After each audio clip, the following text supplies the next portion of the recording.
सुरेंद्र चौधरी का जो बयान आया है, जो स्टेटमेंट उन्होंने दिया है या भाषण दिया है, जो भी बड़ा दुर्भाग्यजनक है। मुझे तो उनकी शिक्षा पर भी शंका है, वकालत की है, लेकिन उस पर भी मैं समझता हूँ किस भाषा का उपयोग करना चाहिए, किन शब्दों का उपयोग करना चाहिए। उन्होंने कलेक्टर को उल्लू का पट्टा, हमारी मंत्री को भी बाप के पैसे जैसे ऐसे शब्द, पालक मंत्री को घर में सोता रहता है। तीन बार जनता ने उनको हराने का काम किया। एक बार जनता ने अवसर दिया, उनने जो कृत्य विधानसभा में किए, पूरे विधानसभा क्षेत्र में सिर्फ लड़ाने बनाने का जो शांति का माहौल था, शांति के माहौल को समाप्त किया। और आज भी जनता उनके इस कृत्य को याद करती है और इसलिए चुनाव आते ही उनकी हारने की तैयारी भी हो जाती है।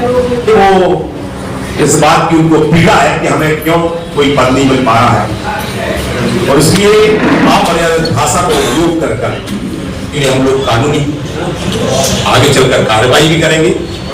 आरोप लगा सुरेंद्र चौधरी ने आपके ऊपर पहले एक आरोप और लगाया था, जैसे निगम की चोरी, निगम के पाइप, एक बार का आरोप नहीं है, इसमें क्या खंडन करेंगे? मैं कह रहा हूँ कि बुद्धि भ्रष्ट हो गई है ना। उनको समझ लेना चाहिए वो प्रकरण बहुत पुराना हो गया है। वो प्रकरण अच्छा आपने पूछ लिया, पहले तो मैं आपका धन्यवाद देना चाहता हूँ, आपके माध्यम से वो क्लियर हो जाना चाहिए विषय। वो विषय एक प्रक्रिया होती है, तो उसमें लोकायुक्त के पास गए, लोकायुक्त ने जांच करी, फिर उसके बाद हाई कोर्ट में गए, हाई कोर्ट ने लोकायुक्त को डायरेक्शन दी और फिर लोकायुक्त उसकी जांच करी। उसमें पाया गया, इसमें जो इनके आरोप थे वो निराधार थे। ये आज नहीं, आज से हाई कोर्ट और लोकायुक्त से लगभग 7-8 साल पहले हो चुका है। उसमें जितना जिनको जैसा करना था वो सब कर लिया है, लेकिन सांच को आंच नहीं। वो बिल्कुल, मैं समझता हूं कि अब वो हाई कोर्ट को भी चैलेंज कर रहे हैं और लोकायुक्त को भी चैलेंज कर रहे हैं। उनका तो ये कहना है कि हम आपको चैलेंज कर रहे हैं, इसके कहने एविडेंस हमारे पास है। देखिए, कोई भी विषय जब चोरी होता है, आपके घर में भी चोरी होगी तो आप FIR लिखवाओगे। उसमें 3-3, 4-4 FIR हुई, उसमें CID की जांच की मांग हुई, उसके बाद उसकी लोअर कोर्ट में गए, फिर हाई कोर्ट में गए, लोकायुक्त में गए, लोकायुक्त ने जांच करी, हाई कोर्ट ने भी डायरेक्शन लोकायुक्त की जांच करने के लिए दी। ये सारी प्रक्रिया से उसमें फिर बाद में पाया कि नगर निगम ने उसमें पर्याप्त कार्रवाई की है और उसमें जो चोर पकड़े जाना थे वो पकड़े गए, जो कार्रवाई होना चाहिए थी वो हुई है। लेकिन जिस तरह के उन्होंने आरोप राजनीतिक से ग्रसित होकर लगाए थे वो निराधार थे। आरोप कहना चाहिए आपने सुप्रीम कोर्ट, हाई कोर्ट बात, उसमें दोष मुक्त हो गए आपके चेट खींचने लगे। जानकारी आपको भी एकत्रित करना चाहिए। उस समय हाई कोर्ट ने क्या कहा था और लोकायुक्त ने क्या कहा।